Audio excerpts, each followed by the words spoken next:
Welcome to the CFL Weekly Pick'em Show on the Grueling Truth Sports Network. The CFL Weekly Pick'em Show is brought to you by BetNow.eu. Use the promo code TRUTH100 at BetNow.eu to get a 100% cash back bonus up until September the 16th on your first deposit, or September the 16th on your first deposit up to $500. I am your co-host for CFL Weekly Pick'em Show, Mike Goodpaster. Right now, I want to welcome in the Vice President of Business Operations for the Carolina Cobras, and now a college student, Brian Schmidt. How you doing, Schmitty? Doing good. I never thought I would hear all that in the same sentence, but you know. Yeah, the college student thing I never thought I'd hear. Yeah, I'm still trying to figure out what the heck I'm doing with that, but yeah, it'll all be good. They must let anybody into college nowadays. Maybe I'll give it a shot. All right, next up, he is a former Syracuse Orangeman, once an Orangeman, always an Orangeman, though. CFL legend, Robert Drummond. How you doing, Robert? We're pretty good. How's it going? With the exception of my Orange getting crushed by Maryland on Saturday, I'm doing pretty good. Yeah, but you were on the undefeated team coached by McPherson, weren't you? I was a part of that team. You know, what a special year. You know, people don't realize, you know, how hard it is to go undefeated. I mean, even when I played with the great Toronto Argonaut team, you know, 96 and 97, we never really thought we could go undefeated. We were very talented enough, and we were head and shoulders above every other team in the league, but it's still, we couldn't go undefeated. We had 3 losses both seasons, so it's quite a feat to be able to go undefeated, and, you know, one that I'm really proud of. And you should be. That was a great football team that had to tie with Auburn, wasn't it, in the Sugar Bowl? No, they tied us. They kicked the field goal to tie us with no time to clock, right? You didn't tie them. All right. Fair enough. All right, let's go ahead and let's start off with this last week's games. The Montreal Alouettes. Vernon Adams threw a touchdown pass and ran for 2 more as the Montreal Alouettes claimed a 21-16 home victory against the BC Lions. The Owls now hold a 4-1 record after winning 3 consecutive games. That's something I never thought I would say either, Schmitty. And when we look at this, Vernon Adams, 18 for 25, 232 yards. William Stanback, 15 carries, 78 yards. Brian, the only worry here is they didn't blow BC out, but we're at a point of the season where you just got to get as many wins as you possibly can. Hey, that's really what it's about. It's about winning football games. And, you know, as Shannon Sharp says, you know, this restaurant that serves 2 things, you know, W's and L's. And as long as you get the win, that's all that matters. And I think it's, Montreal is a great story this year. I don't think anybody expected what we're seeing. And so, you know, it's kind of nice to see after, you know, so many years here recently of this being so bad to see them really playing well. Yeah, and Robert, when we look at that, I think the most impressive thing is just how bad they were the first few weeks of the season to turn this around like this. Says a lot for the job done by the coaches in Montreal. It definitely says a lot for, you know, for what they've done. You know, they're a team right now that's very confident. I mean, what people don't really understand is it doesn't matter how talented you are as a team. If you don't play well together, you know, you're going to struggle. You're going to lose some games you should win. Montreal's finding a way to, you know, to win games, win them, you know, and whether it be blowouts or tough situations. So that's a team that can be very dangerous come playoff time. You know, and I always say with the way Vernon Adams is playing, you know, he's playing games, you know, not to lose games. You know, he had an interception in the game, but you know, you always tell a quarterback, and a lot of times I would go later on in my career, I would go into quarterbacks meetings, you know, because I wanted to understand the game, you know, from a coach's perspective. And I would always listen to how the coaches, you know, coached up the quarterbacks. And they were always telling guys, you know, you have a lot of talent around you. Use your talent, you know, like an orchestrator. You know, you're the conductor. You know, you're just driving the train. So, and I always thought that very, very interesting. So when I watch quarterbacks now, I try and keep that philosophy, in my mind. You know, is this quarterback conducting this orchestra, or conducting this train, you know, to be successful? And it always gives me the telling tape of how this game is going to be. So he's doing a great job right now of just masterminding games to be able to put this team in a position and a chance to win. The quarterback's job is just not to lose the game for your team. Yeah, and a quarterback that did that this week was McLeod Bethel Thompson, who threw for 411 yards, 3 touchdowns, did have 2 interceptions, but the Toronto Argonauts, Robert, defeated the Ottawa Redblacks 46-17 at Ottawa. James Wilder scored 3 times. Darrell Walker and Rodney Smith added touchdowns for the Double Blue as Toronto walked away with their first road victory of the campaign. And I think we all picked this last week, and we all kind of saw it coming as Toronto has improved over the last 6 weeks. You know, I give Toronto a lot of credit for the simple fact that at any given point, they can tell themselves, we're out of this, and just to give up and cash it in. But you know what? According to the numbers, there's an outside shot, really, that they can make the playoffs. Is it likely? No. But you know what? You still have to play like that. This is a game that, you bust your behind day in and day out as a young child, as a high school kid, as a collegiate athlete. You put yourself in what's called, the pro sports. This is a professional football team, and play accordingly. And I give those guys a lot of credit, with just 2 wins now, to be able to go out there and put themselves in position to be able to compete and play as hard as they can. I respect that. I have a lot of respect for Toronto. I had respect for them before, but I have a lot of respect for this team right now and the way they're playing. Yeah, and Brian, we keep talking about how Ottawa's up and down, and I said it last week and the week before, and I'll say it again, they're just not very good. Yeah, I think right now they're a lot more down than up, and they're really not very good. But as bad as they are, kind of going back to Toronto real quick, you really got to give them a lot of credit because to come out and win this on the road, 46-17, and I don't really think it was that close from the score standpoint. That's pretty impressive, but it really shows just how bad Ottawa has gotten this season. Yeah, and we're going to talk about a couple teams that aren't bad this season, and that's Saskatchewan and Winnipeg. Last week, Saskatchewan beats Winnipeg. This weekend was completely different as a 28-point first half by the Winnipeg Blue Bombers helped them cruise to their 9th Banjo Bowl in a 35-10 win over the San Francisco 49ers. I did a Bengal Diner preview earlier. The Saskatchewan Roughriders on Saturday. Quarterback Chris Strevler completed 15 of 21 for 168 yards and 2 touchdowns. And once again, Hamilton and Winnipeg look like the 2 best teams, Schmidt, and they're playing without their starting quarterbacks. Yeah, I definitely would agree with that. Again, Winnipeg just, continues to be impressive without their quarterback, and that's just something you don't really see from a backup quarterback standpoint. But it's an impressive win. I didn't really see them winning this game, 35-10. So, it's a pretty impressive win. Yeah, and when we look at Saskatchewan, I wouldn't read too much into this, Robert. Winnipeg's a good team. They did get the win last week. So coming into this, if you're Saskatchewan, you probably would have taken a split. Cody Fajardo, 16 for 24, 196 yards. The thing that stands out to me, though, is he was the leading rusher, too. 5 carries, 46 yards, and their running backs had 5 carries for 7 yards. You're not beating a defense like Winnipeg if you're one-dimensional, and you're definitely not beating them running for 7 yards with your running backs.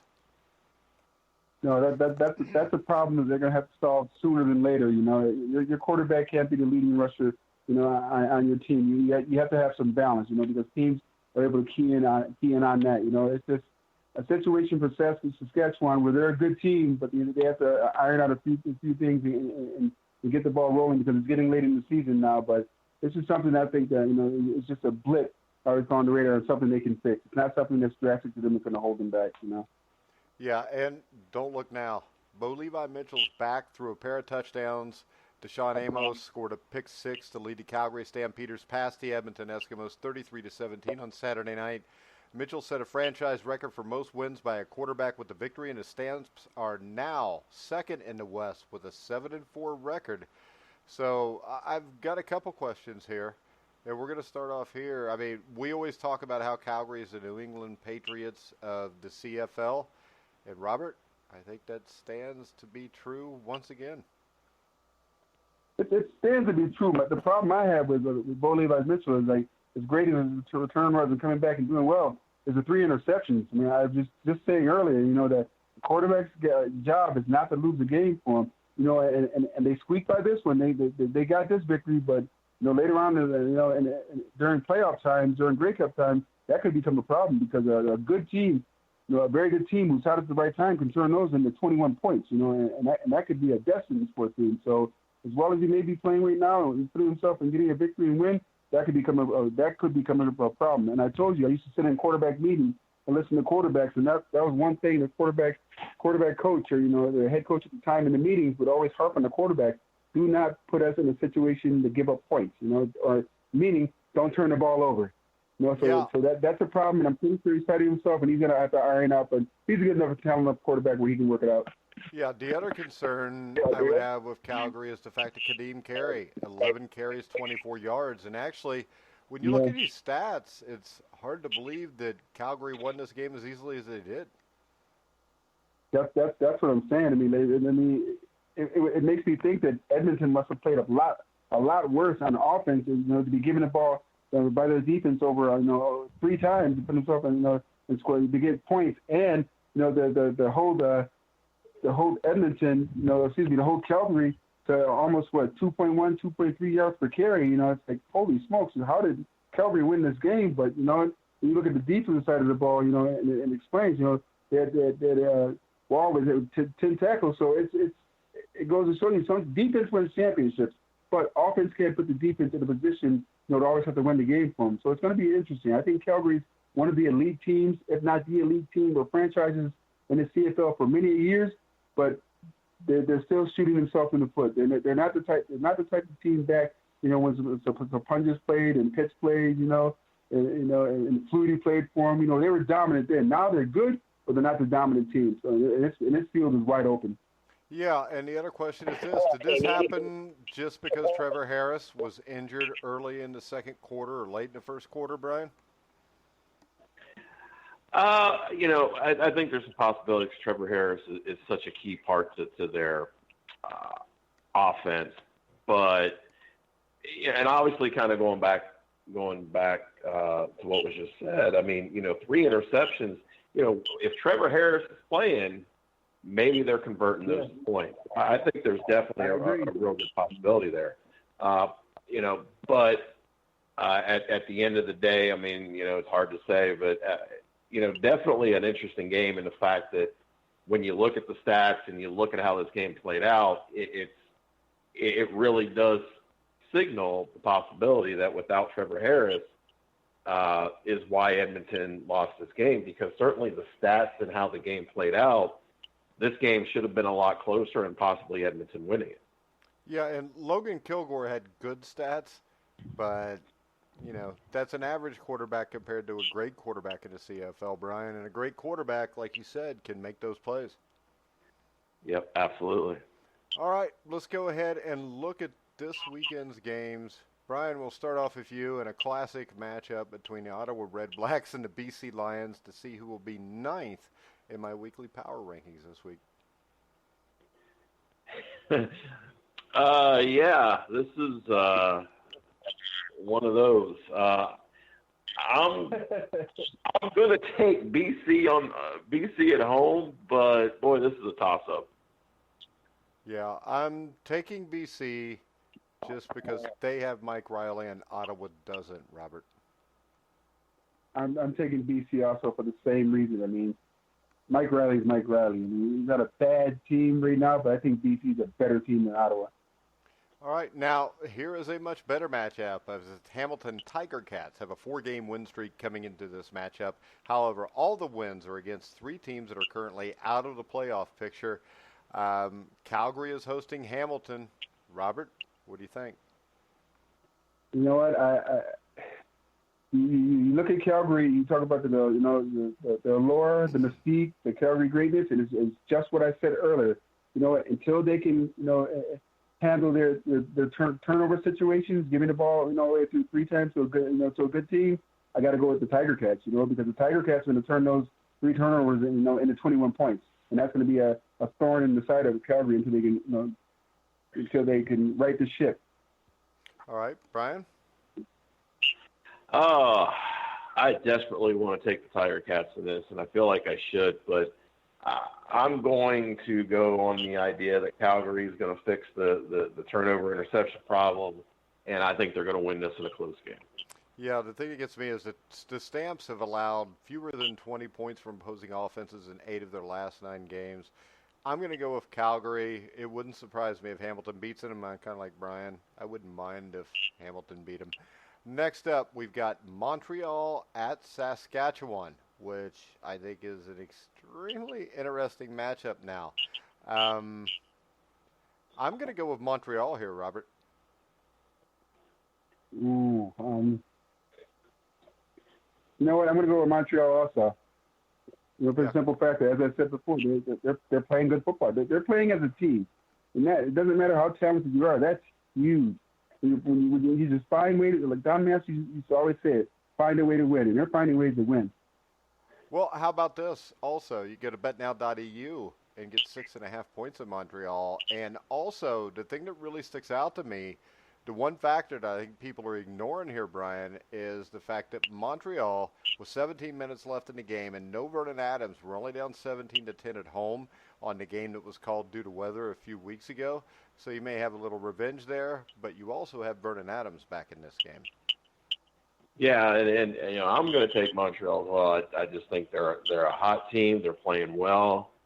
Vernon Adams, I think has done an outstanding job, and this team has just got that little extra something going on right now. So I really feel like they're going to be a really fun team to watch the rest of the year. They've been a fun team to watch, but especially in playoff time because, look, once you get to the playoffs, you never know.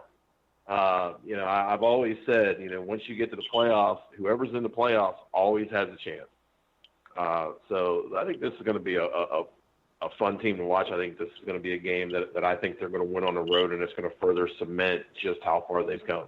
Yeah, and I think that we're going to find out exactly how far they came over the next 4 weeks anyways, because you go to Saskatchewan, you host Winnipeg, you get a BC game, and then you host Calgary.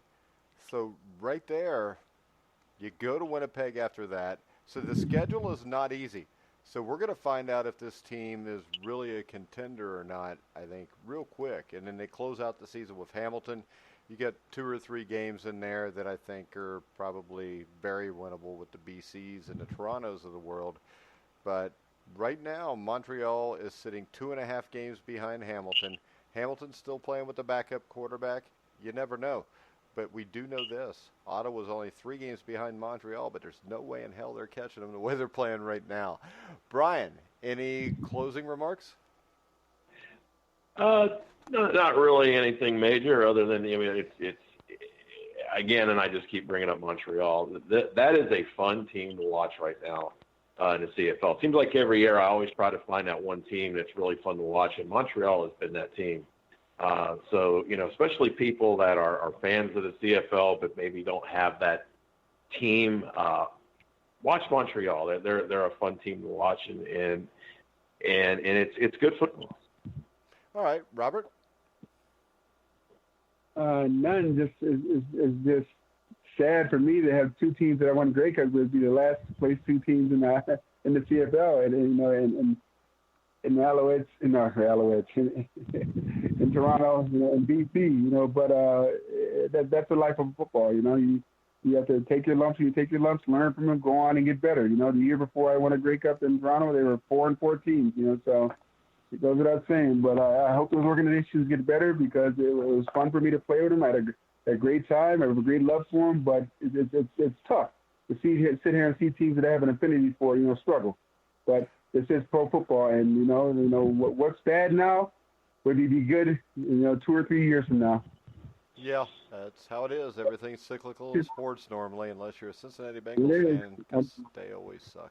How about this? Is Syracuse gonna put up a fight at Clemson? Yeah. Do you want me to go on my gut or my heart? Gut's usually more right than heart. Yeah, I know. My gut says, they're just not playing real good football right now, and Clemson's a powerhouse, so no.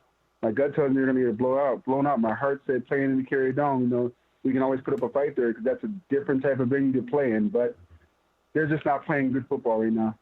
I can't, until I see them play good football, I can't coincide. I'm always going to cheer for my Orange, but I mean, I'm not a homer where I'm just going to pick them because they're orange. I always pick with my educated, experience from the game of football, and I always do that. And right now, as I see it, Syracuse stands no chance against that powerhouse. They're not playing good.